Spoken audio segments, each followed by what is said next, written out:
যাকে আল্লাহ 3টা মিশন আর ভিশন দিয়ে দুনিয়ায় পাঠিয়েছিলেন। নবীজির মিশন কয়টা? আরো জোরে বলেন তো। নবীর মিশন যদি 3টা হয়, আমরা উম্মত, আমাদের ওই 3টা হওয়া দরকার না? নাকি ওই 4টা করবেন? না, 3টাই আমাদের মিশন। 1 নম্বরে তাওহীদ প্রতিষ্ঠা। এটা আপনার জীবনের মেন মিশন আর ভিশন বানিয়ে নেবেন।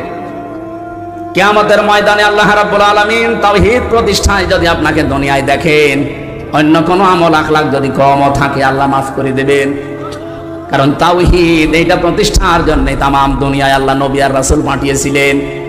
নবীজিকে আল্লাহ ডাক দিয়েছেন সূরা আলে ইমরান 3 নাম্বার পারা 17 নাম্বার পৃষ্ঠার 2 নাম্বার লাইনের 64 নাম্বার আয়াতে পাবেন এটা।